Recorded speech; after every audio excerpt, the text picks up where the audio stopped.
Evlənməzdən qabaq birgə yaşayışa necə baxırsan qardaş? Əlbəttə çox pis baxıram. Mən mənfi cəhətdən baxıram, olmaz. Niyə? Çünki olmaz da, həqiqətən olmaz. Nişanlı vaxtı əgər danışmaq olar, amma belə bir yerdə çox olmaq xeyr. Evlənib ayrılmaqla nişanlanıb ayrılmağın nə fərqi var? Fərqi odur ki, bir evlənir, qız bədbəxt olur, bir də var nişanlı olaraq belə adı təmiz də belə. Mən özüm istəmərəm, yaşamaram o cür, amma kimsə yaşayırsa ona pis baxmaram. Deməzdim ki, bir yerdə yaşamaqla onu daha yaxşı tanımaq olar. Yəni insan biraz daha məntiqlə yaxınlaşsa qarşısındakı insana daha yaxşı tanıya bilər onu. Pis, əlbəttə pis. Bura şərqdir də. Hələ Avropaya çox qaldı bizə. Sizcə bu Avropadadır deyə bu pisdir, yoxsa? Avropada da var o. Bir də ki, bilirsiniz, birgə yaşadı, yaşamadı, olsa xasiyyət tutanda tutur, tutmayanda tutmur. Tanımaq üçün 50 il də bəs eləmir. Lotereya kimi şeydir də. Var indi, baxır da, hərənin öz fikridir, hərənin öz mniyasıdır, yəni.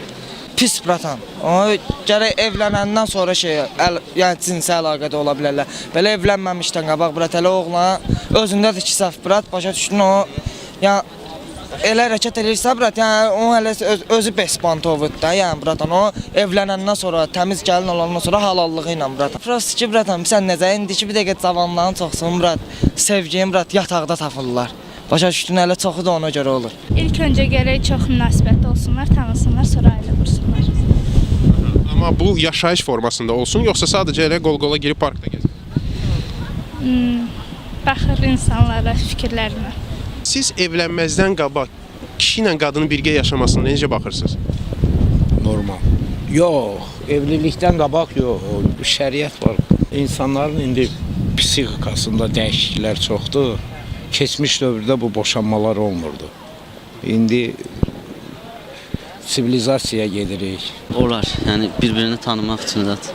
Bir-birini yaxşı tanımırlar ona görə. İndi olur da, evdən evləndirirlər zaten, olar. Pis. Bizim adət-ənənəmiz var da, nişan qoyulur, bir-biri tanıyırlar, ondan sonra da gedib ailə qururlar. Nişanlandılar, tanıdılar, xoşları gəlmədi bir-birindən ayrıldılar. Bəs bunda? Onda normaldır. Belə danışmaq, gəzmək, tanış olmaq olar. Mən ona yəni pis baxmıram. Tanışlıq lazımdır, içini bilmək lazımdır. Amma belə əvvəlcə də elə də olur, belə də olur. Qismət. Elə adam var ki, qabaqcan yaşayır, sonra axırı elə pis olur ki. Elə adam var ki, sonra olur, hər şey gözəl olur. Münasibətim super. Yəni bu normal bir şeydir. Normal bir şeydir. Özlərini bir-birlərini tanıyırlar dərindən. Yəni bəziləri deyir ki, bunun üçün nişan var da, nişanlansınlar, tanısınlar bir-birini. İndi nişanlanma deyəndə qardaş, nişanlanma da elə olur ki, gec olur. Nişanlanırlar, bir xasiyyətlərə uyğun gəlib nişan qayıdır, ondan sonra qızın da adında söz çıxır. Bir müddət birimizi başa düşüb, yəni özümüzün xasiyyətini daha yaxşı dərk etmək üçün məncə bu biraz lazımlı şeydir. Evlənib boşanmaqdansa, bu evlənmədən öncə bir-birini başa düşüb ayrılmaqlar daha yaxşıdır yəni. Bilirsiniz, Azərbaycanda mentalitet problemi yaranır da.